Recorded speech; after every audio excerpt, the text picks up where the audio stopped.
gang dan lain sebagainya. Barca ya, Baraya. Kita dengan Barca dan lain sebagainya, artinya kita bagian dari pendukung Ridwan Kamil waktu itu. Cuman begitu saya menyajikan proposal belum waktu itu. Tapi mudah-mudahan sekarang direspon lah oleh pemerintah Provinsi Jawa Barat. Oke. Tapi Provinsi Jawa Barat juga menganggarkan, ya. Kalau nggak salah juga ada Argo, apa? Jabar Argo dah. Ya. Jabar Argo yang memang BUMD yang bergerak di sektor pertanian, ya kan? Nah itu anggarannya berapa? Kan bisa cek. Milenial berapa? Anggaran kementerian pun berapa dan lain-lain. Kan bisa cek ya. Nah saya dengan 1 juta hektar ini tidak masuk kepada wilayah Di luar itu. Di luar program daripada pemerintah daerah. Ya, pemerintah daerah maupun daerah pusat. Ya. Kita mau masuk program business to business. Oke. Jadi business to business kita menggunakan 100% dana perbankan. Tapi kalau tidak didukung oleh bank, 100% nggak akan jalan. Karena apa? Yang nggak akan tercapai sampai kapanpun nggak akan tercapai karena sangat melibatkan modal yang besar kan. Ya. Seperti itu. Oke. Contoh begini. Kedelai ini 4 juta 1 hektar, TOT ya, tanpa olah tanah 4 juta. Berarti kan 100 juta kan 4 triliun. Itu adalah modal tanam. Belum modal infrastruktur.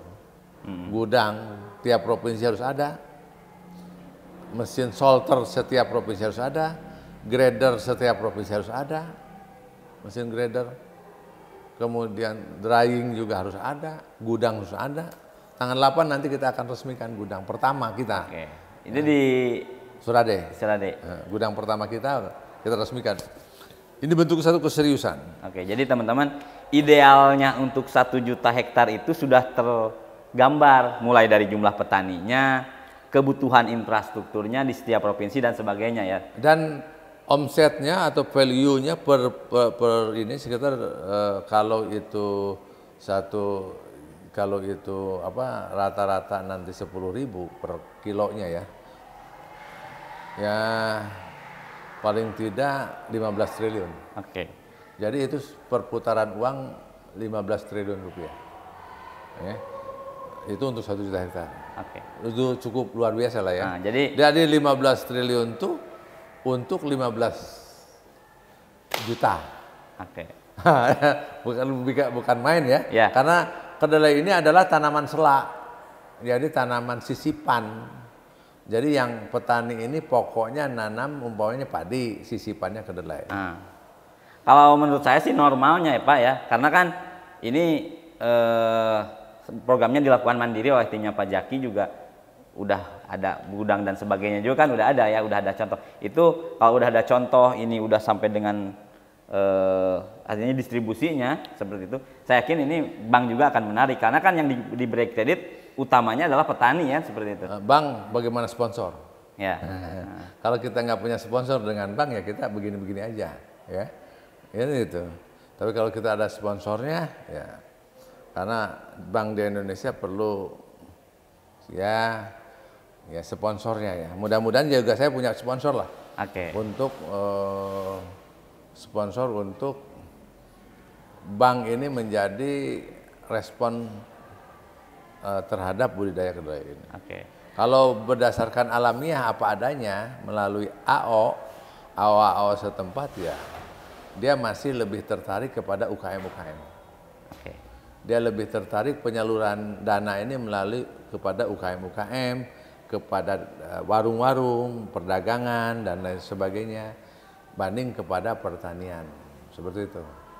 Masih, nah seperti itu ya. Oke. Dan saya juga, ya faktanya begitu mau bilang apa lagi. Tapi itulah indahnya berselancar ya kan. Berselancar.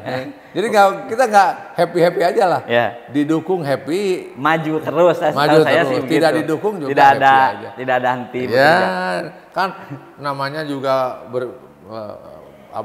berjuang pengabdian untuk negara dan bangsa. Ya jangan disesali lah. Oke. Ya. Jangan. udah itu pengen berbuat baik, menata kebaikan, tapi marah-marah, nggak bisa, demo nggak bisa, berbuat baik baik aja. Kan gitu. Oke Pak, ini agak loncat lagi nih ke Papua nih kemarin, karena kita dengar kan di sana Bapak membangun di Kabupaten Kerom ya.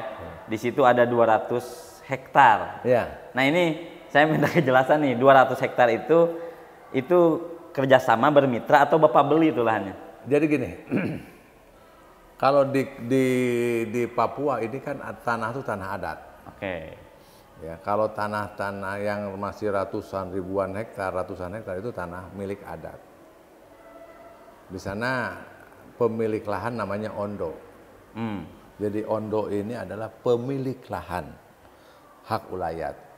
Nah, ada Ondo Api, Ondo apa-apalah namanya. Nah ini dari Ondo Api ya, seperti itu. Ini supaya tahu. Kemudian di situ nanti ada pelepasan adat. Pelepasan adat. Nah, pelepasan secara adat, tanah itu boleh digarap. Dan itu dipersilakan apabila digarap. Aha. Harus digarap dan. Digarap, kalau nggak digarap, ya diambil lagi pasti itu. Karena dia ingin digarap dan masyarakat di situ bersama-sama, berbaur. Nah itu ya. Jadi berbaur untuk mengelola tanah itu. Oke. Ya, itu. Ya. Sehingga saya di sana membuat satu konsep, ya, di mana di atas tanah 200 hektar ini yang sekarang sudah 100% dikuasai oleh FKDB. Ya, timnya Pak Jaki. 200 tim saya lah, 200 hektar plus semuanya 212 hektar. Oke. Ya, semua 212 hektar. Nah, di atas lahan 2 hektar ini di situ adalah untuk lokasi pelatihan pertanian, penangkaran bibit, pembibitan dan penangkaran bibit, kemudian pelatihan dan lain sebagainya. Budidaya itu sendiri adalah di tanah milik masyarakat seumumnya. Oke. Jadi masyarakat Papua yang asli itu menanam dan kita beli di tanah mereka. Di atas tanah yang 2 hektar itu kita bikin gudang.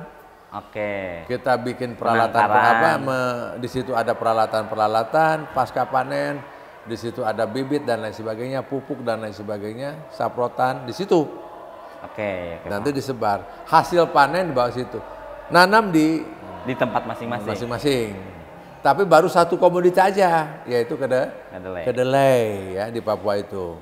Nah untuk durian kan lama, penangkaran dulu. Oke. Nanti sehingga harga durian mahal sekali kan? Iya. Bibit jambu kristal aja di sana 150.000, ya kan? Satu pohon bibitnya 150.000. Kemudian durian, wah mahal sekali ya, itu. Ya, saya bawa dari sini.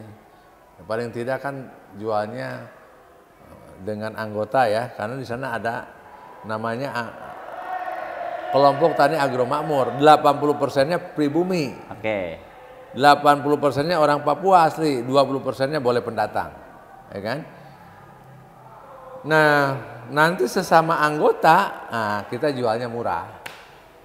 Bibit kita murah, bibit durian kita murah aja. Ya, tapi tetap harus dibeli karena apa? Ada biaya kan, nggak bisa gratis. Ya. Dan pola yang kita sampaikan kan, kemudian kita komitmen dengan masyarakat Papua adalah kita berbisnis. Ya. Orang Papua suntung, kita bersuntung berbisnis. Modalnya dari perbankan. Jadi kita berbisnis, sistem bisnis, sehingga kita ajarkan dia berbisnis supaya sama-sama berbisnis dapat keuntungan seperti itu. Tapi satu dulu kedelai dulu.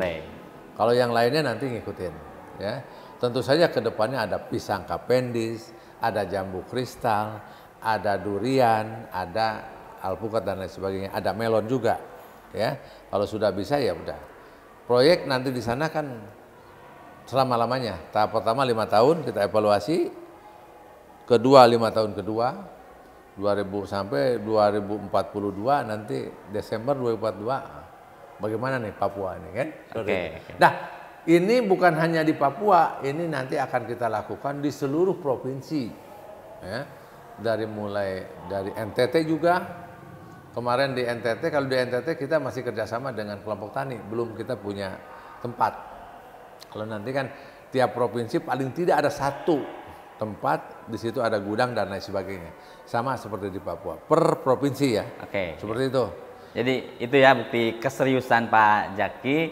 Di situ ada tempat itu untuk gudang, untuk bibit, termasuk juga penangkaran, karena ya fokusnya sih sekarang kedelai, tapi duren pun nanam, jambu kristal pun nanam seperti yang itu. Sudah saya tanam satu ya, sayuran, yang namanya sayuran tanam dari buncis, kacang panjang, sawi, kemudian yang mudah-mudah lah ya, salada yang kayak gitu, supaya kemudian terong, pepaya, kemudian yang agak sedikit ini melon premium, jambu kristal, duren berbagai ya, duren montong, bawor, kemudian matahari ya, kemudian juga alpukat ya, dan pisang kapendis. Nah, ini juga pisang kapendis nanam juga. Di Sukabumi 6.000. Ya udah tahu. Di Lampung 2.500. Di Sukabumi 6.000 ya. Di sini 30 tuh pohon ya. Seperti itu. Ini juga supaya jadi gambaran juga, artinya ketika bergerak ke Papua, di situ menyiapkan lahannya, otomatis untuk masifnya tentu dengan masyarakat sekitar. Nah, tentu ada SDM juga dong, ada orangnya Pak Jaki juga dong di sana. Harus. Nah itu kita pengen tahu, artinya memang orangnya sudah ada di sana ya, termasuk katakanlah jadi off-taker kan juga harus di gudang tuh mau diapain. Kebetulan Papua, saya masuk Papua kan 2012. Nah ya. Jadi di sana kita mengawali di sana dengan usaha buka rumah makan, kemudian buka refleksi, selanjutnya buka tempe. Nah, pabrik tempe. Yang masih sekarang eksis adalah rumah makan dan tempe.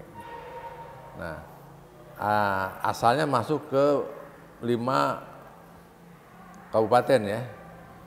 Yang sekarang tinggal 3, Merauke, Abe Pura, dan Sorong. Tapi sekarang masuk ke Kerom. Kerom dengan Abe Pura kan beda ya. Kerom itu. Nah seperti itu. Jadi sekarang sudah ada 4 daerah tingkat 2 yang kita ini di Papua ya. Kalau di NTT baru masuk ke Manggarai Barat. Insya Allah nanti akan masuk ke Manggarai Timur. Aceh Utara, nah itu udah penjajakan nih. Nah, Kak Erik udah ada di sana hari ini, udah 4 hari di Aceh. Itu juga rencananya membangun ekosistem budidaya ini. Gorontalo, ini kemarin juga saya ketemu dengan Rahmat Gobel, dia juga merespon baik. Ya, insya Allah juga nanti Gorontalo. Terus saja. Ya, ini menarik sekali. Jadi, ya teman-teman. Siapapun juga yang merespon ini kita akan bersama-sama. Tapi ingat, ini bukan bantuan, ya. Ini bukan sumbangan, tapi ini adalah bisnis to bisnis. Ya. Saya pun juga dalam perjanjiannya menggunakan underline-nya PT. PT Doa Bangsa Agribisnis. Karena kalau tidak menggunakan underline PT nanti ini, sehingga kita kerjasama nanti dengan koperasi, kerjasama dengan kelompok tani dan lain sebagainya, seperti itu. Jadi teman-teman seperti dijelaskan, ini menarik sekali dan obrolan kita tidak akan habis. Barusan Pak Jaki menyinggung sudah ada obrolan-obrolan dengan Rahmat Gobel, ini juga menarik juga nih ke depannya. Mari kita doakan Pak Jaki dan timnya bisa berhasil khususnya dalam rangka budidaya kedelai ini, dan kita akan lanjut lagi ngobrol-ngobrolnya. Mungkin terakhir Pak untuk closing statementnya Pak. Baik, saya kira begini, saya komitmen menata kebaikan, berbuat baik. Saya memohon juga kepada seluruh bangsa ini, rakyat Indonesia di mana saja pun berada, mohon dukungannya untuk kita bersama-sama menata kebaikan untuk kepentingan bangsa. Ya. Kita negara majemuk, berbeda adat istiadat, berbeda suku, berbeda bahasa dan lain sebagainya. Cari titik simpul persamaan kita, satu. Maka mari titik simpul pertama adalah budidaya pada sektor pertanian, khususnya kedelai. Ya. Ikuti terus kiprah Ayub Jaki untuk Negara Kesatuan Republik Indonesia. Bukan dengan kata-kata, tapi dengan realita di lapangan. Ikuti terus. Assalamualaikum warahmatullahi wabarakatuh. Baik teman-teman, itu dia obrolan kita pada hari ini. Sampai jumpa di obrolan kita selanjutnya. Akhir kata, assalamualaikum warahmatullahi wabarakatuh.